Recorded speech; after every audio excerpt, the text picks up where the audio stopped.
In this set of 2 videos, we will review some strategies used during our Indicators in Safety and Justice project to integrate indicators into institutional culture of justice and safety agencies.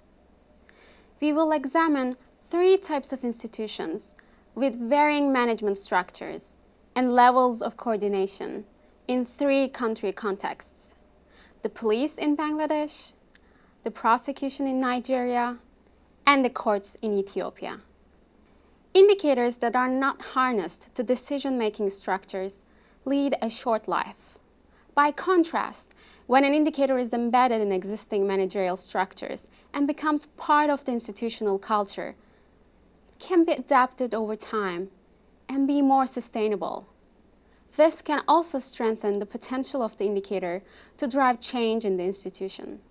Integrating indicators into institutional culture of justice and safety agencies could be a challenging ambition in the developing world, where a deep commitment to measurement is the exception rather than the rule. Besides, each justice and safety agency in its respective country context has its own unique set of norms and managerial structure, which may require distinct approaches to embed indicators in existing institutional culture.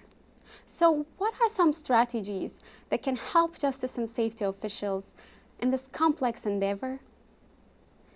In institutional settings that require closer coordination among staff, one way of integrating indicators into institutional culture is to engage staff at multiple layers of management in design and implementation of indicators. Over the course of the past 6 years, we have observed several instances where institutional ownership of indicators could be facilitated by such democratic leadership.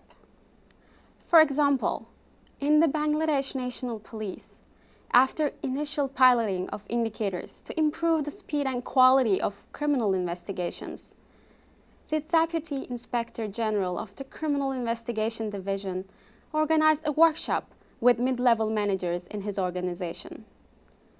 The workshop aimed to build credibility around the concept of indicators as novel management tools for the police.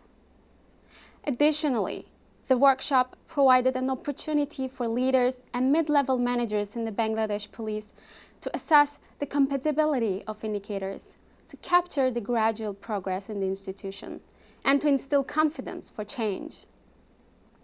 The workshop allowed various managers within the organization to take part in shaping and refining the indicators in an experimental environment, and thus encouraged their buy-in for the use of these indicators. A second strategy to integrate indicators into institutional culture in these contexts is to regularly review indicators in existing management settings. An agency leader depends on the line staff to make changes to daily operations.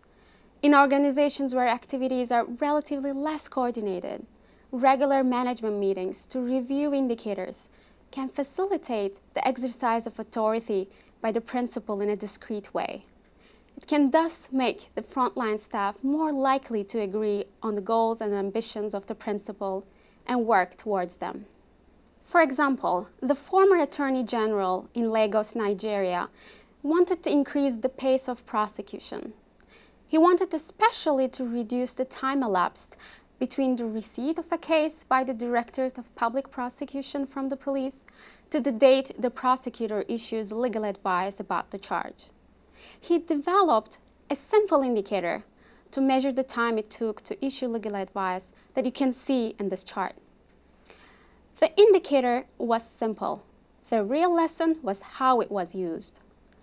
To generate data underlying this indicator, Attorney General's office needed cooperation of the individual prosecutors in reporting the number of days between the arrival of a case from the police and the final decision of the prosecutor on legal advice.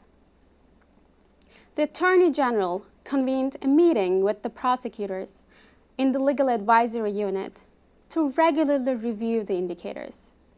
During this meeting, prosecutors could explain their performance and existing pressures, notice where data collection was inadequate, and agree together on new processes and even structural changes in the unit to increase speed. As we experienced in Nigeria, integrating indicators into institutional culture by reviewing them in routine management settings can help align individual efforts and activities of frontline staff to a common shared objective in the organization. It may also illuminate organizational processes that require change. Finally, it may reveal the channel of authority within the organization while creating a system of reciprocal responsibility between senior management and frontline staff to achieve that common objective. We reviewed two approaches to integrating indicators into institutional culture in two distinct justice and safety agencies with varying levels of interaction and coordination among staff. Institutionalizing indicators may have other implications and require different strategies in more loosely coupled institutional settings, such as courts, where staff has more autonomy and departments operate with less coordination. In our next video, we will look at an example from Ethiopia about strategies employed to integrate a new set of performance indicators in the institutional culture of courts.